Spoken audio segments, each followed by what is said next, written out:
Algunos de mis amiguetes dicen que cuando les recomiendo una película les creo unas expectativas tan altas a veces que la película no llega donde yo la había puesto, y puede que tengan razón, pero es que hay películas que me resulta imposible vender de otra manera porque es que las vivo así. El tiempo se me pasa volando y la única preocupación que tengo es saber qué es lo que va a pasar después. Las que te traigo hoy son exactamente de ese tipo. Películas que te agarran desde el principio y ya no te sueltan. Cuando terminan miras el reloj y piensas, ¿cómo ha pasado tan rápido esto? Esa sensación de que una historia consigue absorberte por completo, la conoces, ¿no? Para mí es una de las cosas más mágicas que puede hacer el cine. Además, ninguna de estas pelis necesita grandes efectos, tampoco un presupuesto descomunal. Algunas verás que transcurren enteras en una habitación, en una casa, incluso en un coche, y créeme que es más que suficiente. Porque todas consiguen lo mismo de maneras completamente distintas. Hacen que te olvides de todo lo demás y que solo quieras saber qué es lo que va a pasar después. No sé si coincides, pero es que últimamente tengo la sensación que vivimos en un momento en el que además muchas películas parecen tener miedo de perder nuestra atención. No hacen más que usar efectos, ruidos, estímulos, en fin, tienen mucha prisa en general. Como si constantemente tuvieran que recordarte que sigues delante de una pantalla, ¿no te parece? Pero bueno, estas que te traigo, estas no. Estas confían en algo mucho más difícil. Una buena historia, una bien contada. Eso es suficiente. Así que quiero hacerte una propuesta. Vamos a comprobar si estas 7 películas de hoy, o 8 con una mención especial, son capaces de hacer algo que cada vez parece más complicado. Conseguir que durante aproximadamente 1 hora y media te olvides incluso de que existe el móvil. Soy Chelvix y empezamos.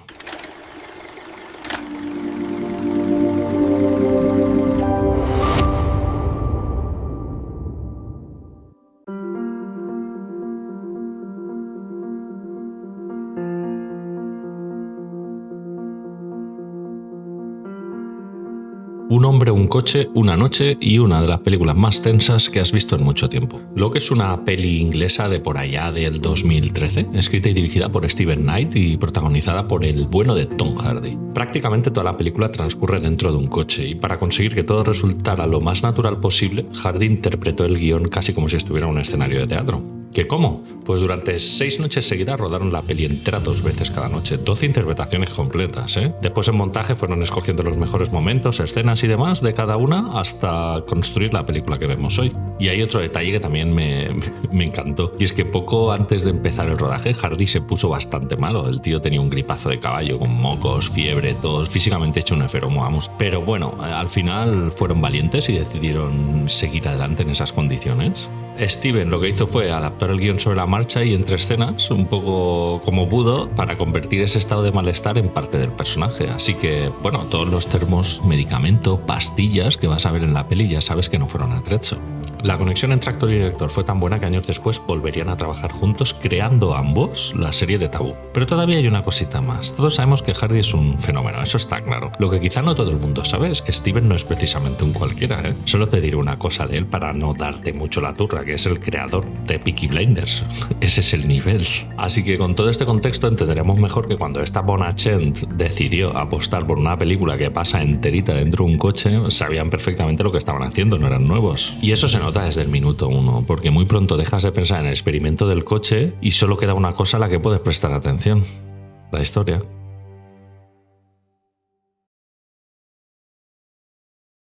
Seguro que conoces esa frase tan famosa que dice: estos son mis principios y si no le gustan, tengo otros. Bueno, pues Locke va exactamente de lo contrario, de lo que cuesta mantener tus principios cuando hacerlo tiene un precio. Porque todos queremos saber lo que haremos cuando hablamos del sofá, eso está claro. Lo complicado es mantenerse fiel a lo que crees cuando empiezas a perder cosas por el camino. Y eso es exactamente lo que le ocurre a Ivan Locke. Un hombre que aparentemente lo tiene todo bajo control. Tiene una vida construida con paciencia, con orden, casi como ese enorme edificio del que es responsable, pero como dice nuestro protagonista, cometes un error, un solo error, y el mundo entero se derrumba a tu alrededor.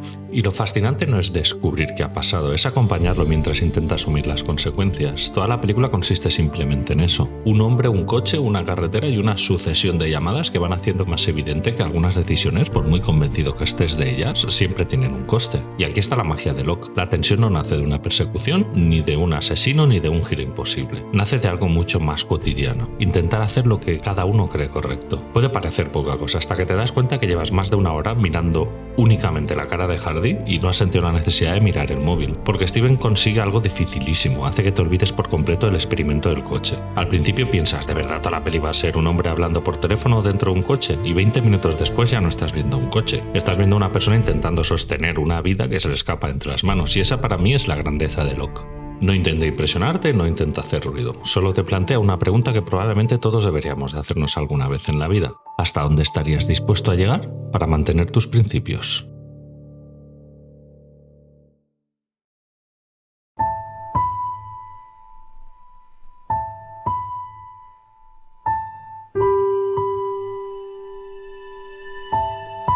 Hay películas de terror que intentan asustarte con monstruos. Heretic lo hace con una conversación.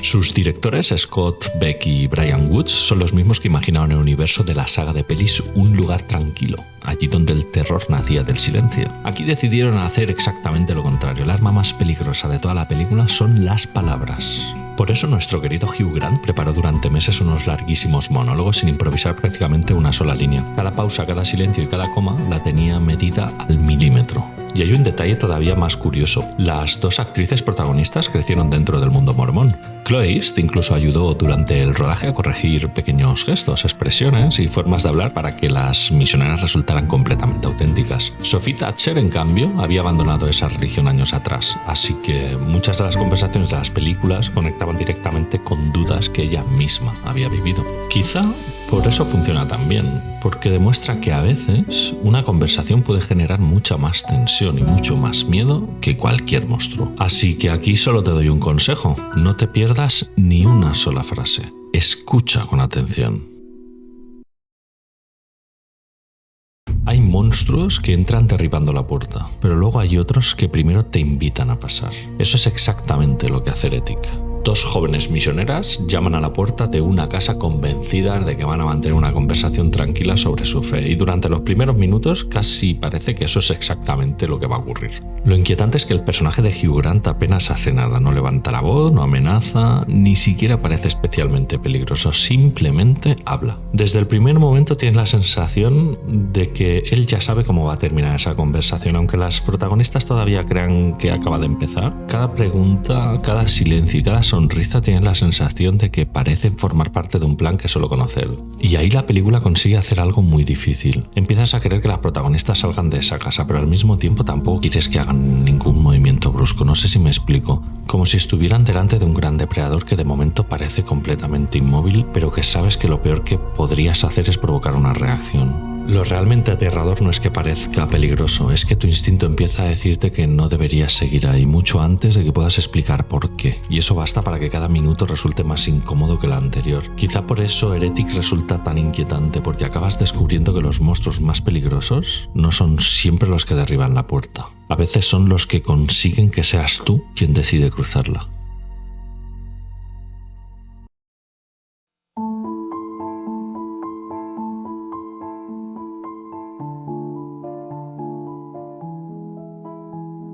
Hay películas que nacen de una gran historia. Esta nació por culpa de unos vecinos. Sentimental es una peli española del 2020 escrita y dirigida por Cesc Gay. Pero bueno, como sabes, antes de hablarte de la historia hay cositas que necesito contarte. Porque todo esto empezó cuando Cesc se mudó a su piso nuevo. Los vecinos de arriba hacían tanto ruido cuando tenían relaciones sexuales que él y su pareja acababan escuchándolo absolutamente todo.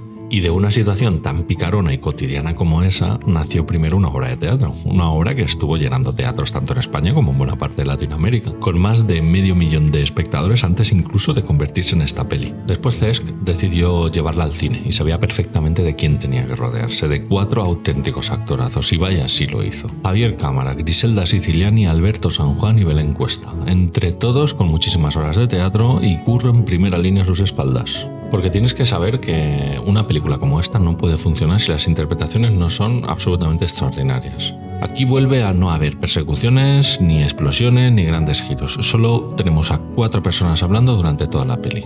Al principio entras con esa curiosidad, con ese puntito de morbo, de querer saber qué narices pasa con esos vecinos. Pero a los pocos minutos eso desaparece y lo único que sientes es que estás ahí sentado con ellos, escuchando una conversación de la que cada vez tienes más ganas de formar parte. Porque esta película evidencia que la realidad en lo cotidiano nos identifica, nos acaba implicando, nos refleja. Porque habla de algo que nos suena familiar, de una vida que en mayor o menor medida todos conocemos. Y cuando una película consigue eso, como empieza a ser habitual en este vídeo, ya solo queda una cosa a la que prestar atención: la historia.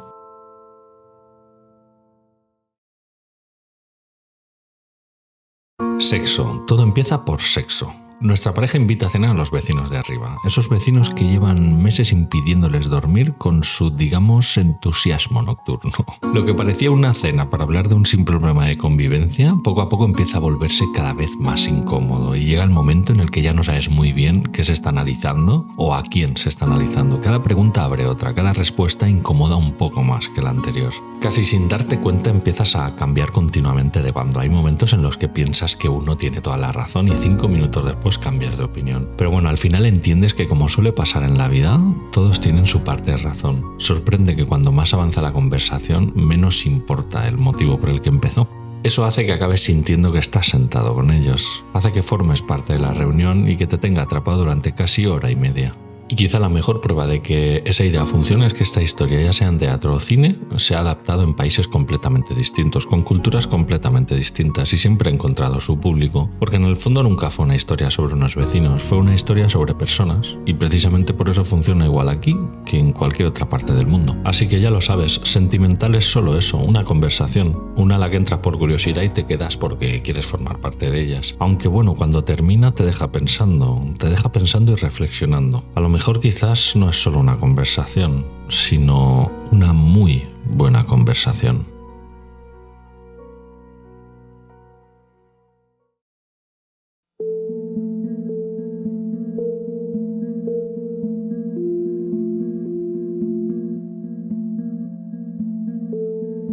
¿Cómo pasas de subir un vídeo a YouTube a dirigir al mítico John Goodman en Hollywood?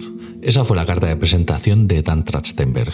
Le bastaron 6 minutos de metraje viral. Apenas había dirigido publicidad cuando decidió hacer un corto inspirado en Portal. Portal, el mítico y divertidísimo videojuego de Valve, espero que lo conozcáis. Bueno, si no lo conocéis, probadlo porque lo agradeceréis. El corto se llamaba Portal No Escape y se hizo viral. En la descripción os lo dejo. Más de 2 millones de vistas en 48 horas. Una bestialidad para un corto de 2011. Llamó tanto la atención que Hollywood acabó llamando a su puerta. Viéndolo hoy resulta bastante lógico, porque si algo demuestra ese corto es que Dan sabía perfectamente cómo crear tensión con muy poco, y precisamente eso era lo que necesitaba una película como esta. Su debut con Calle Cloverfield 10 fue una de las apuestas más arriesgadas y claustrofóbicas del cine reciente. Pero acertaron de pleno, porque después de esta nuestra peli, Dan resucitaría entre los muertos a la mismísima saga Predator. Con Prey primero y después con propuestas tan distintas como Predator Asesino de Asesinos y Predator Badlands, demostrando que todavía se podía contar historias nuevas dentro de una franquicia que muchos dábamos ya por agotada. Así es como reventó la puerta de la industria. Hay una curiosidad que me llamó la atención, veréis, porque durante todo el rodaje la película ni siquiera se llamaba Cloverfield, se llamaba Valencia. Y no, siento decepcionar a la Chen de la Terreta y la Paella porque no era por nosotros. Simplemente era el título provisional con el que Bad Robot ocultó el proyecto mientras lo rodaban. Más tarde sería cuando JJ Abrams decidió convertirla en parte del universo Cloverfield. Y viendo el resultado de auténtico infarto, creo que fue una muy buena decisión.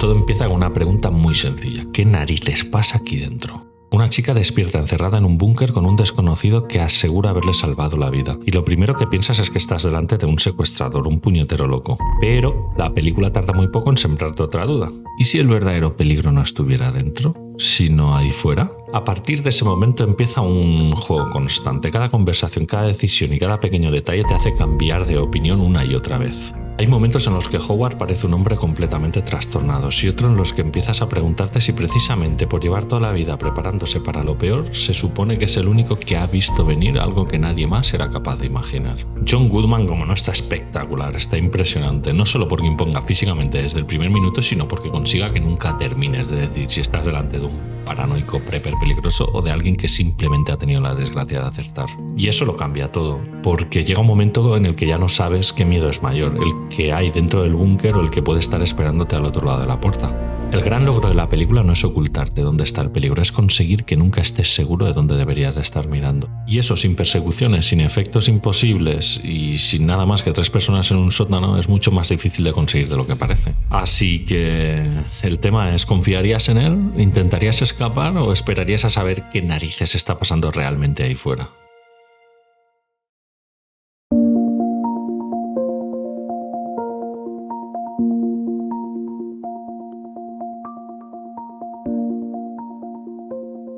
¿Qué puede llegar a implicar que te interroguen policías de aduanas en un aeropuerto de Estados Unidos? Una experiencia que te cambia por dentro. Eso fue exactamente lo que ocurrió con Upon Entry. Sus 2 directores llevaban años trabajando en el cine detrás de las cámaras, habían sido operadores, montadores y directores de fotografía, pero nunca habían conseguido levantar un largometraje propio. Cuando por fin llegó esa oportunidad, decidieron inventar una gran historia y contaron una situación muy real que ya habían vivido.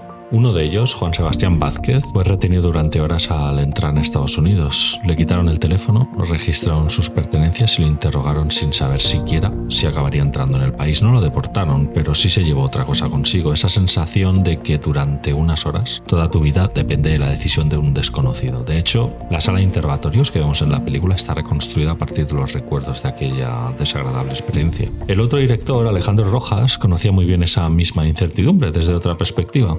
Como venezolano explicó en varias entrevistas que viajar para él significaba enfrentarse continuamente a la sospecha, no por lo que hubiera hecho, sino simplemente por el pasaporte que llevaba en la mano. Pero tranquilo, esta película no intenta decirte que debes pensar sobre la inmigración, lo que hace es mucho más básico y a la vez más inteligente, te obliga a sentir durante poco más de una hora lo que significa que alguien pueda decidir tu futuro en apenas unos minutos. Al final, cada uno tendrá su opinión sobre las fronteras, los controles o las políticas migratorias, y más con los tiempos que corren. Pero bueno, hay algo que la película nos recuerda muy bien. Detrás de cada pasaporte siempre hay una persona. No nos podemos olvidar. Y quizá esa sea la parte más incómoda y también la que consigue atraparte tanto dentro de esta historia. Darse cuenta de que ninguno de nosotros eligió el lugar en el que nació y sin embargo puede terminar condicionando el resto de nuestra vida.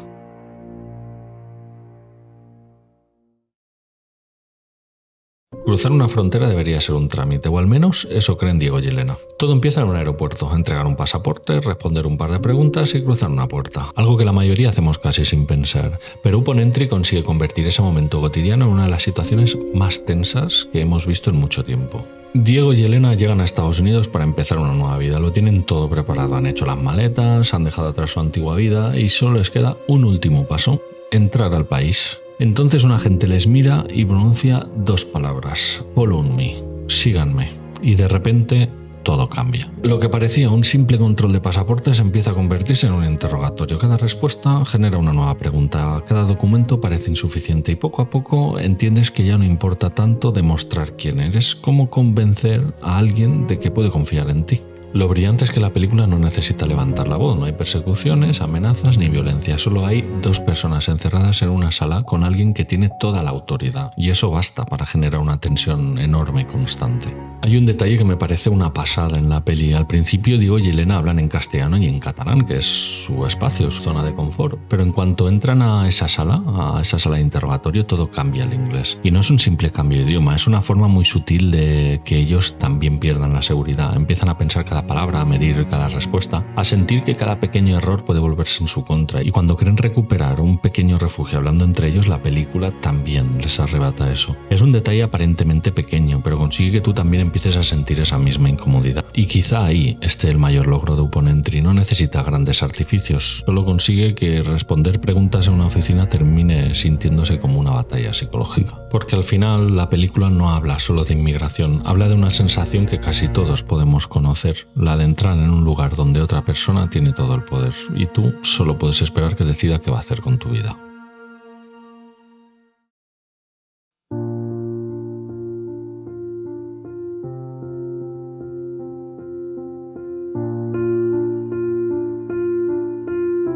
Hay Hay heridas que no terminan cuando dejan de salir en las noticias, porque cuando una tragedia ocupa todas las portadas acabamos hablando de cifras, de titulares o de culpables. Pero muy pocas veces pensamos en las personas que tienen que seguir viviendo cuando todo eso desaparece, y precisamente de ahí nació esta película Más. Su director, Frank Kranz, llevaba años intentando responder una pregunta que le obsesionaba desde que observó la masacre de Parkland. No quería entender por qué ocurren estas tragedias, sino cómo consigue alguien seguir viviendo después de ellas. Para escribir la peli pasó casi 3 años investigando encuentros reales de justicia restaurativa, entre otras cosas, y leyendo testimonios como el de Sue Klebold, la madre de uno de los autores de la masacre de Columbine.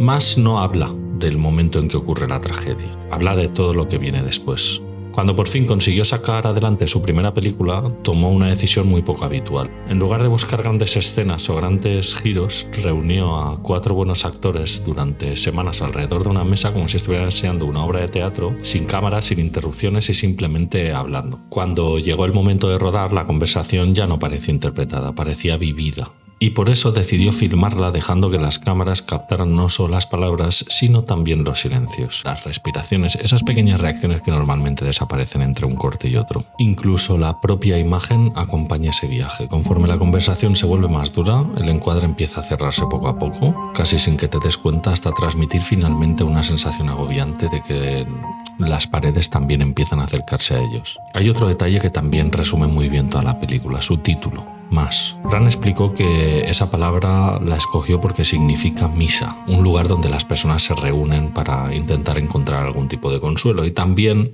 porque habla de esa enorme masa de dolor que estas familias llevan años cargando sobre los hombros. Pero bueno, al final Más no intenta explicar una tragedia, intenta mirar allí donde casi nadie sigue mirando. Las noticias terminan, pero las heridas no. Y cuando las cámaras se apagan, el dolor no desaparece, solo deja de ocupar los titulares. Y esta película nos recuerda eso, y cuando lo consigue, como empieza a ser habitual en este vídeo, ya solo queda una cosa a la que prestar atención: la historia.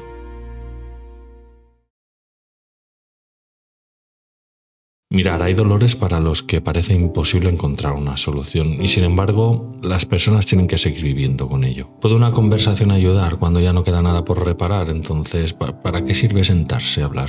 Esa es la pregunta que plantea esta película Más. 2 parejas aceptan reunirse años después de un tiroteo escolar. Unos perdieron a su hijo asesinado, los otros también, solo que el suyo fue quien apretó el gatillo. Lo más sorprendente es descubrir que poco a poco tú también empiezas a entender por qué esa conversación era necesaria. No para encontrar culpables, por supuesto, ni para justificar a nadie, ni siquiera para intentar olvidar, sino para algo mucho más difícil y básico: intentar seguir viviendo.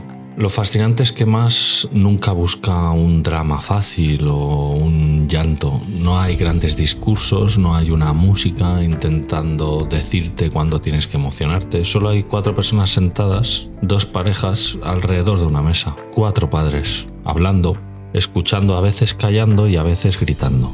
Poco a poco te vas dando cuenta de que ya no estás viendo solo una película, estás asistiendo realmente a una sesión de terapia en la que nadie sabe realmente si existe alguna forma de aliviar un dolor así, tan grande. Y sin darte cuenta, con toda esa intensidad y dolor, tú también acabas formando parte de esa conversación. Hay momentos en los que entiendes perfectamente a los padres que perdieron a su hijo. Eso es fácil. Lo realmente difícil es descubrir que la película también consigue que mires de otra manera a los padres del chico que disparó. No para justificar lo que hizo ni para repartir culpas, sino para recordarte algo que casi nunca pensamos en estos casos: que ellos tampoco apretaron el gatillo y que aún así tendrán que convivir con ese peso el resto de su vida. Esa es una de las mayores virtudes de Más. Lo que hace es recordarte que cuando una tragedia rompe tantas vidas, aprender a seguir viviendo requiere de ayuda.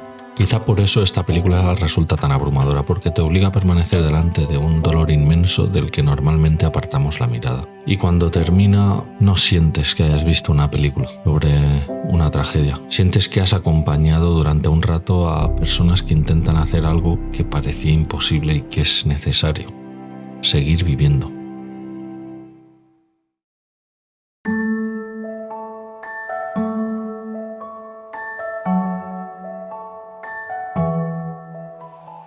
Las mejores historias pueden nacer de observar en terapia durante años cómo somos las personas. Eso fue exactamente lo que ocurrió con Bajo Terapia. Su autor, Matías del Federico, era psicólogo. Un día escribió una obra inspirándose en muchas de esas dinámicas que había visto durante años ejerciendo su profesión.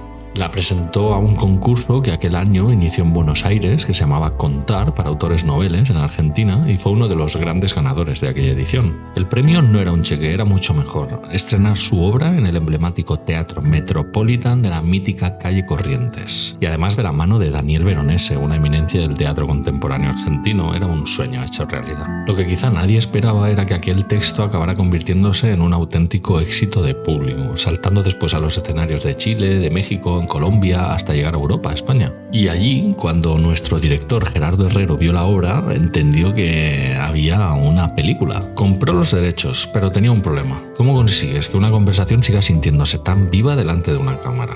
Pues reunió durante varias semanas a los actores para ensayar exactamente igual que si fueran a representar la función teatral, y una vez en el rodaje, Herrero utilizó 3 cámaras grabando al mismo tiempo para que así esa naturalidad pues no se perdiera y pudiera pillar cualquier gesto.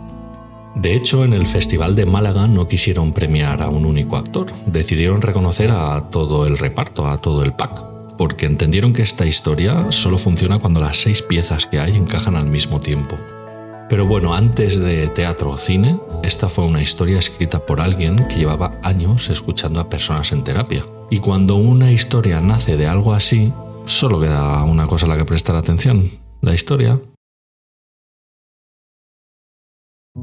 Lo más peligroso de un prejuicio, ¿sabéis qué es? Que casi siempre parece una certeza. Bajo Terapia juega precisamente con eso. 3 parejas se reúnen para asistir a una sesión de terapia de grupo, pero la psicóloga no aparece. En su lugar solo hay una serie de sobres que tendrán que ir abriendo uno tras otro. Casi como una partida de truco, sin reglas escritas y con muchas probabilidades de que cada turno que pase acabe con alguien cabreado. Sin darte cuenta, empiezas a hacer exactamente lo mismo que harías en la vida real, y lo sabes. Decides quién te cae bien o quién te cae mal, quién parece sincero, incluso quién te resulta insoportable. Vamos, lo de siempre, te pones a prejuzgar. Y lo curioso es que la película te deja, nunca intenta convencerte de nada, simplemente te deja a ti que seas tú quien vaya construyéndose una imagen de cada uno de los personajes. Mientras tanto, las conversaciones empiezan a hacerse cada vez un poco más incómodas, y los personajes también, porque cada nuevo sobre obliga a todos a enseñar una parte de sí mismos que hasta ese momento permanecía escondido y no sabías. Poco a poco ocurre algo muy interesante. Los personajes apenas cambian. Lo que cambia es la imagen que tú habías construido sobre ellos. Hasta que incluso llega un momento en el que empiezas a preguntarte cuántas veces habrás hecho exactamente esto fuera de la pantalla en tu vida real. Quizá esa sea la mayor virtud de Bajo Terapia: recordarte que conocer de verdad a una persona siempre lleva mucho más tiempo que el que tardamos en prejuzgarla. Aunque bueno, pon ojo, porque en esta película no todo el mundo está ahí por las mismas razones, y hasta aquí puede doler.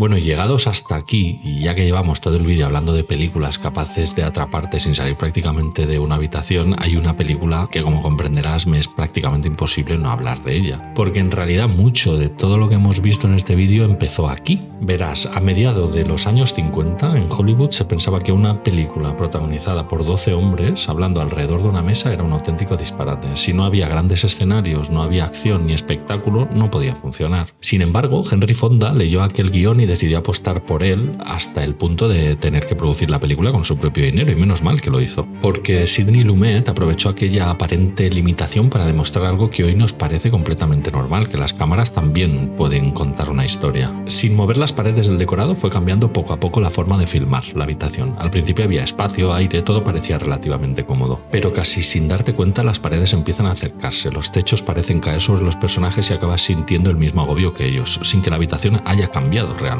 Fue una forma completamente nueva de utilizar las cámaras para contar una historia y hacerte sentir algo. Pero quizá la mayor revolución ni siquiera fue cómo utilizaban las cámaras para grabar. Lo que realmente demostró 12 hombres sin piedad fue que una conversación podía tener la misma misma tensión que una persecución y que un silencio podía pesar más incluso que una explosión. En definitiva, demostró que un buen guión era capaz de mantenerte completamente atrapado sin necesidad de ningún artificio, y si te paras a pensarlo, todo este vídeo ha sido una demostración de que aquella apuesta le salió muy bien. Todas las pelis que hemos visto, Locke, Heretic, Sentimental, Cloverfield, Upon Entry más y Bajo Terapia no hacen más que confirmar que casi 70 años después aquella idea sigue funcionando exactamente igual. Quizá por eso 12 hombres sin piedad sigue siendo mucho más que un clásico, porque es una de esas películas que cambió para siempre la forma de entender lo que podía llegar a ser el cine. Y quizás ese haya sido también el verdadero truco de todo este vídeo, descubrir que cuando una historia sabe exactamente lo que te quiere contar, las cuatro paredes nunca, y digo nunca, han sido un límite. Han sido, son y serán una oportunidad. Bueno, y llegados aquí, antes de despedirme, si me lo permites, quiero dejarte una última reflexión. Bueno, quizá más una pequeña petición. Estas 8 películas tienen algo en común que va mucho más allá de los escenarios pequeños o de un presupuesto ajustado. Casi todas beben de una forma u otra del teatro, de sus actores, de sus guiones, de esa forma de entender que una buena historia no necesita mucho más que personas, palabras y alguien dispuesto a escuchar. El teatro lleva siglos demostrando exactamente eso. Antes de que existiera el cine, antes de las plataformas, incluso antes de que alguien imaginara una cámara. Antes de todo, el teatro ya estaba ahí, en ciudades grandes y pequeñas, en barrios y pueblos, con personas contando historias delante de otras personas, y sigue estando ahí, aunque muchas veces se nos olvida. Si todas estas películas han conseguido que durante un rato te olvidaras incluso del móvil, imagínate lo que puede hacer una historia de estas cuando está ocurriendo delante de ti, en directo, sin cortes y sin una segunda toma. Así que ahí va mi propuesta. La próxima vez que tengas ganas de una buena historia, busca qué obras hay en tu ciudad, apoya a tu gente, apoya a tu cultura, porque al final el cine que tanto nos gusta muchas veces empieza ahí, en el teatro. Y por cierto, como siempre, abajo en la descripción os he dejado las fichas y las plataformas donde podéis encontrar todas las películas del vídeo. Así os ahorro un poco de trabajo y lo tenéis todo a mano. Un placer, nos vemos en el próximo vídeo. Hasta luego, nano.